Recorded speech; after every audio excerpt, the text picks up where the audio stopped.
Hello and welcome back to a new series which is going to be called as ratio, proportion and rates. Okay, so this is in this specific lecture which is going to be discussing ratios first of all.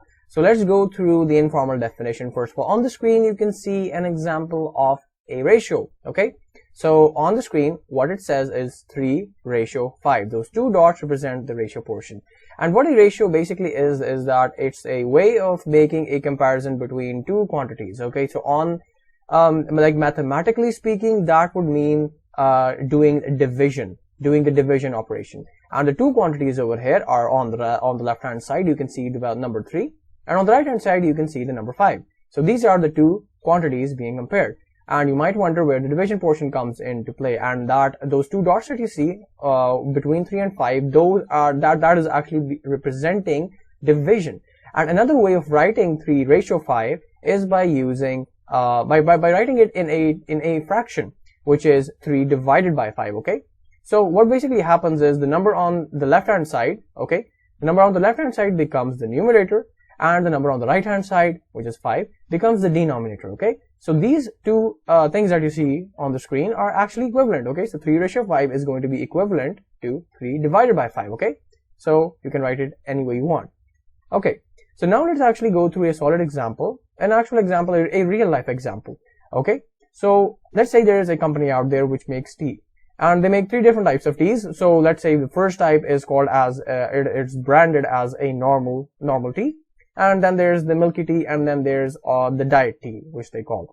So the only difference between these 3 teas, let's say, are like how much water they put and how much milk they put in comparison with each other. Okay, so how much milk do they put in comparison with how much water that they put?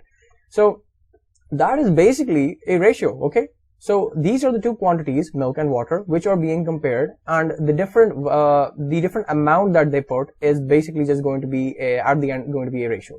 So let's say in the normal tea they put, for every 3 parts milk they put 5 parts water. Okay, so that's a ratio right in front of you. Now let's say in the diet one they lower the amount of milk that they put, so that it's like diet tea.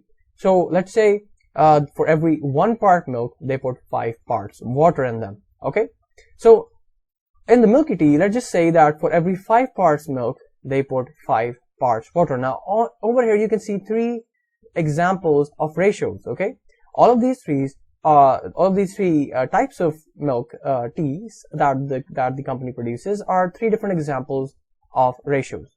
The quantity that is being lowered and raised again is the milk part, and milk is being compared with water. Okay, so just an important note over here. There are going to be 2 important notes. So the first one says that the order in which you put the stuff actually matters. Okay, so 3:5 is not going to be equal to 5:3. The reason being is that if you actually look at it mathematically, 3:5 says 3:5 is equivalent to 3 divided by 5, while 5:3 is equivalent to 5 divided by 3. Okay, so these two are actually quite different. So 3:5, the answer in decimal form comes out to be 0 point some number, which is less than 1, and 5 divided by 3, the number comes out to be 1 point something, so which is greater than 1. Okay, so these two are not going to be equivalent. So that is the first important note that I wanted you guys to know. So the second important note is that the ratios can actually be simplified. So let's take out the example of the milky tea that we were previously discussing. So 5:5 was, again, so 5 parts for every 5 parts milk that they put 5 parts water. So that's what the company does.